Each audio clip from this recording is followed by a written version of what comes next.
Mothers seeking justice for injured son. Man remanded for illegal weapons possession. In the region, fishermen in Peru concerned with dwindling seafood stocks.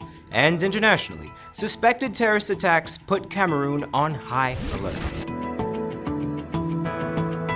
Greetings and welcome to this edition of Headline News Update. I'm George Gonzalez. Thank you for joining us. A 28-year-old man was remanded to prison for illegal weapons possession this morning. Here's more from Esther Sobers. It has been a bit over 6 months since 18-year-old Sion Griffith was stabbed multiple times by a teenager whilst playing football. Headline News had previously interviewed Griffith's mother, who was seeking justice for her son. However, to date, the police have not arrested the suspect. In another interview with the teen's mother, she continues to plead for justice, as she believes that the police are not making any efforts to find and arrest the suspect. Up to now, I haven't get no justice, and I need the crime chief and the commissioner to look into this matter. They have one CID guy named Mr. Fraser at the Wales police station who is in charge of the matter. And every time you call Mr. Fraser, he has nothing positive to tell you about this matter. Also, they have this guy, a former police guy by the name of Sixhead, that knocked out my son's phone out of his hand, and up to now, no justice concerning the phone. The suspect, I heard that he's in Linden by his uncle. Some smoky with us do mechanic work or so at the back of Kansas City. Did you relay this information to the police? Yes, I related to Mr. Fraser. Every time I have hints of where he is, I related to Mr. Fraser. And he keeps saying, okay. Up to now, they haven't said if any warrant or anything give out for this guy. You said this young man is from the community as well? Yes, he's from the Stanleytown community. Is his family still try to say anything or try to say? The family, no. The grandmother tell me plain she ain't frightened for go jail. So like them is bad people. According to Patterson, he's still traumatized from the incident, as he would constantly have flashbacks to that fateful night on the 15th of August 2019 at Stanleytown Playfield. The teen was stabbed several times by Sean Downer, also known as Papa, for allegedly winning a football match. For Channel 2 Headline News, Esther Sobers. Thanks, Esther. Police are investigating the murder of 48-year-old laborer Gopal Ailash Kumar Seeram of Cane Grove, East Coast, Demerara. Seeram was allegedly murdered by his neighbors, a 21-year-old laborer and his 43-year-old reputed wife on Tuesday evening at Log Dam, Cane Grove, Mahaika. Investigations revealed that the female suspect would customarily call Seeram's wife to inquire whether her husband, the suspect, is at home before visiting. On the day of the incident, the woman and Seeram's wife reportedly got into a heated argument which led to the intervention of their husbands.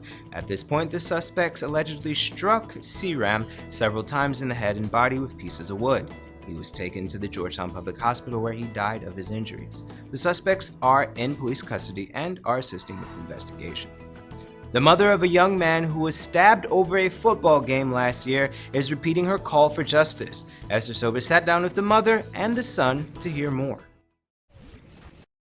It has been a bit over 6 months since 18-year-old Sion Griffith was stabbed multiple times by a teenager whilst playing football. Headline News had previously interviewed Griffith's mother, who was seeking justice for her son. However, to date, the police have not arrested the suspect. In another interview with the teen's mother, she continues to plead for justice, as she believes that the police are not making any efforts to find and arrest the suspect. Up to now, I haven't get no justice, and I need the crime chief and the commissioner to look into this matter. They have one CID guy named Mr. Fraser at the Wales police station who is in charge of the matter. And every time you call Mr. Fraser, he has nothing positive to tell you about this matter. Also, they have this guy, a former police guy by the name of Sixhead, that knocked out my son's phone out of his hand, and up to now, no justice concerning the phone. the suspect I heard that he's in Linden by his uncle. Some smoke, he would just do mechanic work or so at the back of Kansas City. Did you relay this information to the police? Yes, I related to Mr. Fraser. Every time I have hints of where he is, I related to Mr. Fraser. And he keeps saying, okay. Up to now, they haven't said if any warrant or anything give out for this guy. You said this young man is from the community as well? Yes, he's from the Stanleytown community. Is his family still try to say anything or try to say? The family, no. The grandmother tell me plain she ain't frightened for go jail. So like them is bad people. According to Patterson, he's still traumatized from the incident, as he would constantly have flashbacks to that fateful night on the 15th of August 2019 at Stanleytown Playfield.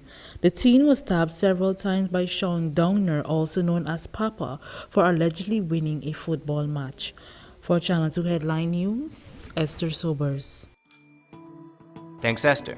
Today, Director General of the Ministry of the Presidency, Joseph Harmon, met with representatives of the Carter Center, who are in the country as part of the contingent of international observers for the upcoming general and regional elections. The team is making its rounds and has met with the Guyana Elections Commission, the Ethnic Relations Commission, and the government. They are currently gathering information to understand more about the elections preparations, electoral process, and challenges, as well as issues, if any exist. On the question of post-elections violence, the Director General said, "The government is hopeful that this will not take place." The Director General said, quote, "There's too much going on for Guyana right now, too much positive developments for us to return to that place. Any post-elections violence will take us back decades, and we don't want that. We do not subscribe to it. We have too much to lose as a country if we go back to that abyss." After the break, we have your regional and international news.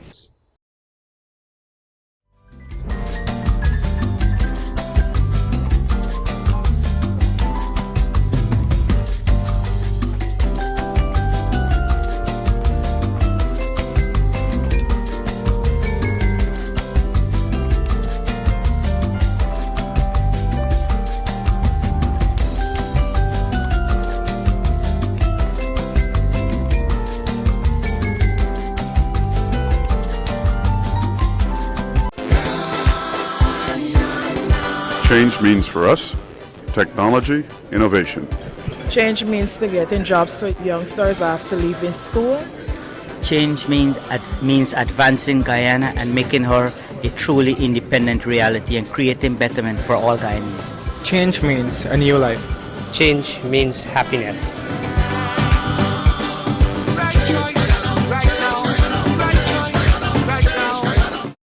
The voting process. Once you have been identified as the elector you claim to be, you would be given a ballot paper that is stamped at the back, top and bottom halves in your presence. On the ballot paper, provision is made for you to vote twice. Once at the top section where you vote for the party of your choice in the general election, and once at the bottom section where you vote for the party of your choice in the regional election. Make your mark in the box provided on the right of your choice. After you have voted, fold the ballot paper as shown by the election official. Dip the first joint of your right index finger in the ink provided and place the ballot paper in the ballot box that is there for this purpose. You would then have to peacefully depart the polling station. For more information, contact GCOM on 225-027729, 223-9653, email pro@gcom.org.gy, or visit GCOM's website at www.gcom.org.gy. For years, my community had no communication to the rest of the country. Now, we got internet hub, Wi-Fi, and a radio station. Now my children could do their homework on the internet, thanks to APNU AFC. And that's the reason why I'm voting for them again. Fact: 175 internet hubs, 170 schools given internet access, and 7 hinterland radio stations since 2015. On March 2nd, vote APNU AFC, and let's continue moving forward together.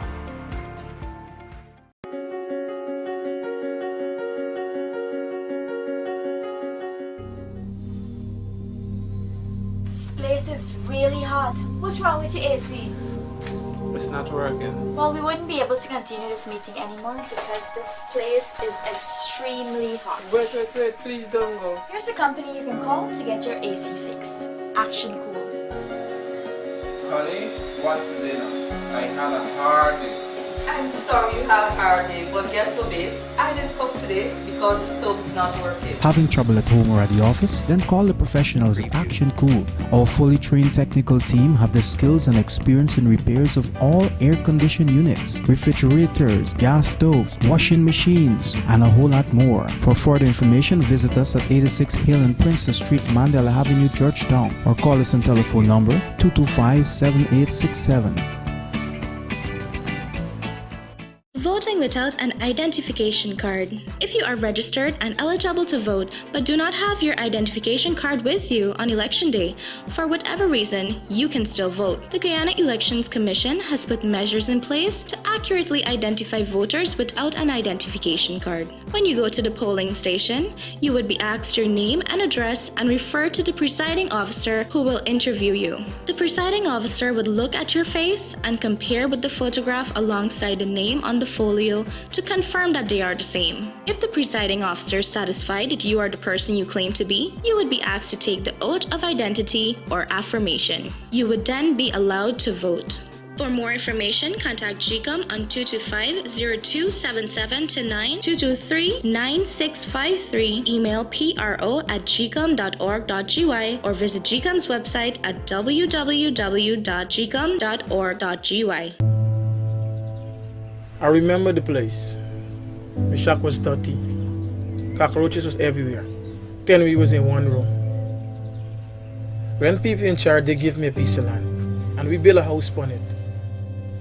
And it's safe. And it's very comfortable. And here I watch my children develop and grow.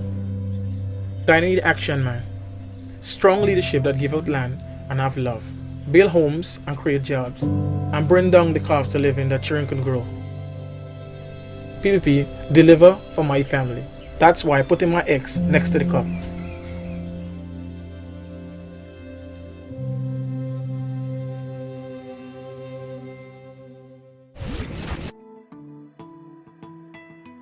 Welcome back. In the region, one of Peru's most ecologically diverse bays, fishermen who dive for crabs and shellfish say they are increasingly putting their lives at risk as seafood becomes harder to harvest.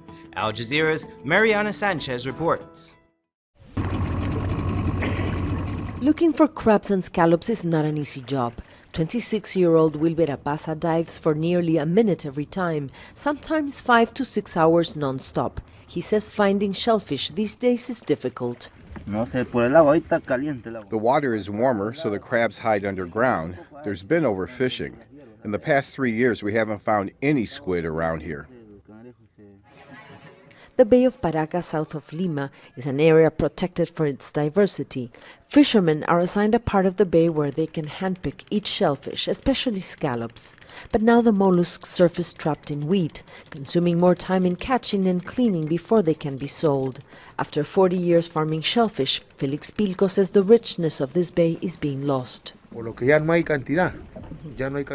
Overfishing and the change of the water temperature has deformed the natural banks. The industrial activity around here also increased and is warming up the water. It's a series of reasons for this bank to be scarce. Peru's coast is among the most productive fishing areas in the world. More than 70,000 families depend on artisanal fishing. They produce at least 65% of the fish consumed in the country. Large-scale industrial fishing is also taking a toll on small fishing communities. These fishermen go out at sea for days or they dive for hours, but unlike years before, they say now they don't know if they'll arrive here at the port with enough fish or shellfish to make ends meet. That's why fishermen are putting extra pressure on themselves. Alejandro Ramos suffered a decompression accident that left him with permanent muscle damage. Felix Pilco says they have no option but to dive deeper.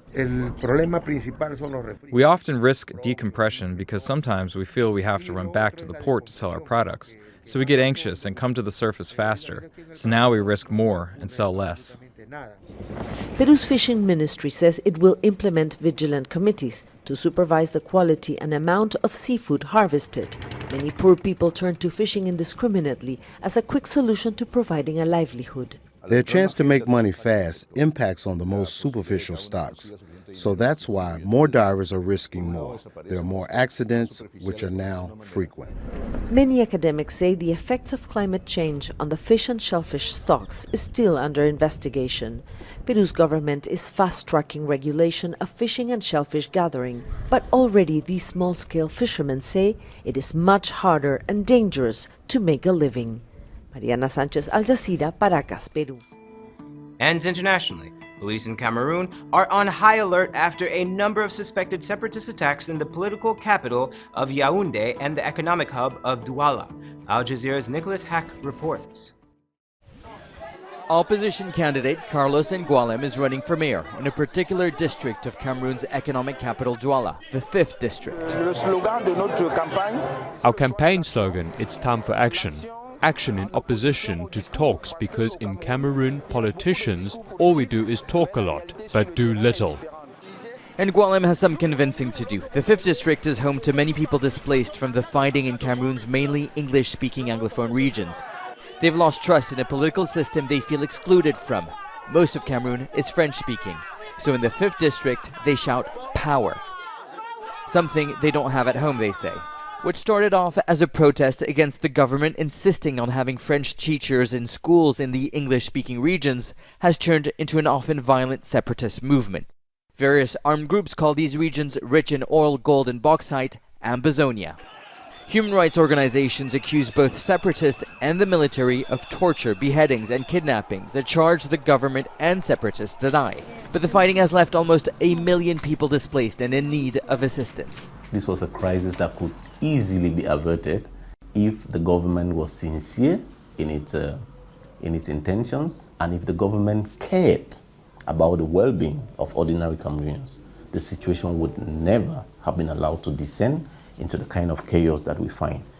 Obviously today, the situation has become so complicated that a quick fix is almost impossible.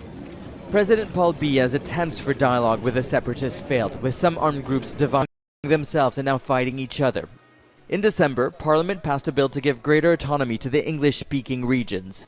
Not enough, says separatists. On social media, they've called on voters to boycott the upcoming legislative elections in protest, destroying some of the polling stations. Those who have the most at stake in this election are the political parties and the voters. It's up to the parties to convince the electorate to come out and vote. But the main opposition party is also boycotting the election. We need to listen to the Anglophone community, including the extremists, to tell them you are taking the wrong path, because no election can take place in a divided Cameroon. Mayoral candidate Ngualem and others are trying to drum up support among the English-speaking community to get as many people out to vote, because even before polls open, the outcome is already being contested. Nicholas Hawk, Al Jazeera. Here is your 3-day weather forecast.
That's all for this edition of Headline News Update. Tune in Thursday at 7 p.m. for another episode. Be sure to subscribe, like, and follow us on Facebook and YouTube, or visit our website at headlinenewsguyana.com for more news. Until then, take care.